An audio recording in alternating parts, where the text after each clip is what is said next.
Assalamualaikum semuanya. Sudah genap 18 tahun tragedi Python yang merenggut 54 korban jiwa. Tepat pada hari Jumat, tanggal 10 Oktober 2003, sebuah bus pariwisata yang ditumpangi puluhan siswa dan siswi SMK Yapemda 1 Sleman mengalami kecelakaan di Jalan Raya Kecamatan Banyuglugur, Situbondo.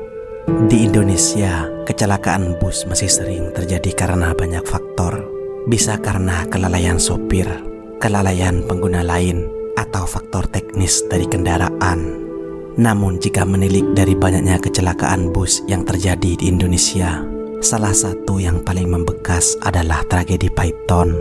Bisa dibilang sebagai tragedi paling membekas karena seluruh penumpang tidak ada yang selamat dari kecelakaan ini, kecuali sopir dan kernetnya yang dianggap sebagai salah satu kecelakaan bus terparah di Indonesia.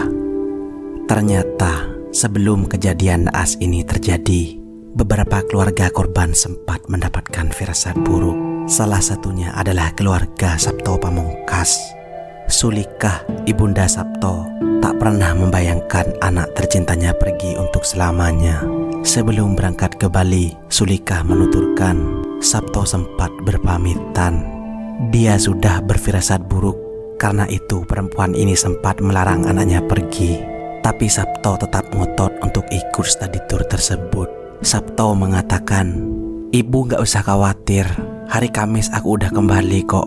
Sulikah mulai resah saat Sabto tak bisa dihubungi lewat telepon selulernya pada malam kejadian sekitar pukul 8. Keresahan berakhir ketika Sulikah menyaksikan berita kecelakaan lalu lintas di televisi. Nama anaknya tertera di urutan ke-31 dalam daftar korban tewas. Ada juga kata Endang, siswi yang juga selamat ini menuturkan, di antara 3 bus yang melaksanakan study tour, sebenarnya bus ketigalah yang sering apes.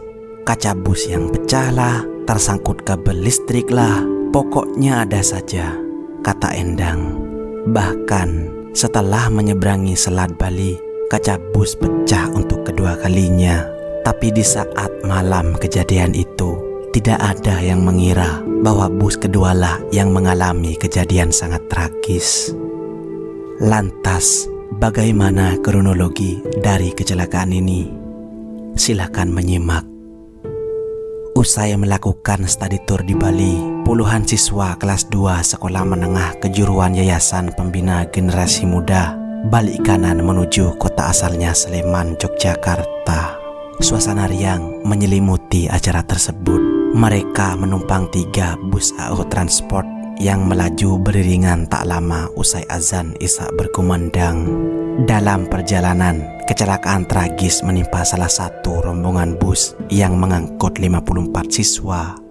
Bus tersebut terbakar hebat hingga menghanguskan hampir semua penumpangnya. Tragedi itu bermula saat bus melewati sebuah tanjakan di tikungan Jalan Raya Surabaya Banyuwangi, kawasan Banyuglugur, Situbondo, Jawa Timur.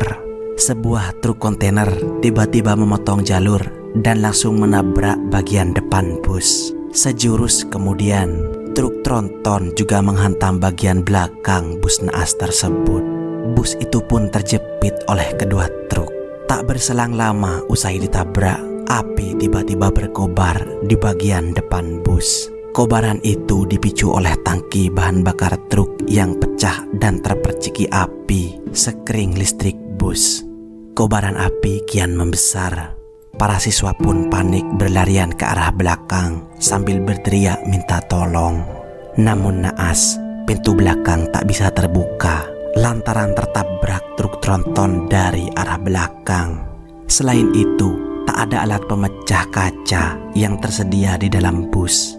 Alhasil, para siswa itu tewas mengenaskan.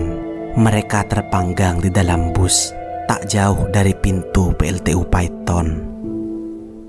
Karena saking banyaknya jumlah korban yang meninggal, memaksa pihak RSUD Situbondo untuk mengawetkan jenazah menggunakan balok-balok es.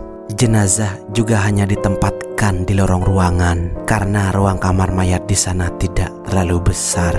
Kebanyakan jenazah mengalami luka bakar serius. Ada bagian tubuhnya yang hilang dan beberapa sulit untuk dikenali.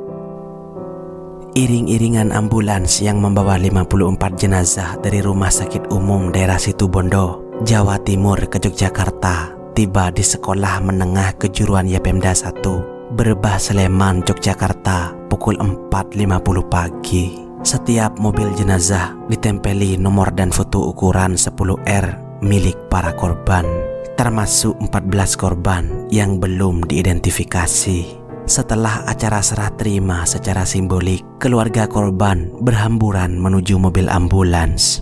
Suasana amat menyedihkan. Jalan tersebut dipenuhi hujan air mata. Bahkan tidak sedikit dari mereka yang jatuh pingsan. Setelah itu, semua jenazah dikirimkan ke rumah ahli waris masing-masing dan tidak ada yang dimakamkan secara massal. Budi Santoso yang merupakan kernet bus selamat lantaran bisa memecah kaca pintu depan. Budi selamat dengan luka bakar di tubuhnya. Sementara sang sopir, Arwan, juga selamat setelah melompat dari bus. Begitu pula sopir truk trailer Kosin dan kernetnya Imam Syafi. Keduanya pun dijadikan tersangka peristiwa memilukan tersebut. Polisi juga menetapkan Arwan, sang sopir bus naas itu, sebagai tersangka karena dinilai tidak maksimal menolong penumpang. Selain faktor kesalahan manusia, daerah Banyuglugur memang dikenal sebagai kawasan rawan kecelakaan. Jalan di kawasan ini berkelok-kelok dan naik turun, sedangkan penerangan lampu di kawasan ini pun minim. Setelah bus yang membawa 54 penumpang itu terbakar, beberapa warung yang ada di dekat lokasi memilih tutup karena ngeri. Tempat terjadinya kecelakaan adalah sebuah jalan yang cukup tinggi, sedangkan kiri dan kanannya berupa bukit dan tanaman liar yang sepi. Itulah kejadian tragis yang dikenal sebagai tragedi Python. Terima kasih sudah menonton. Ciao, hasta luego.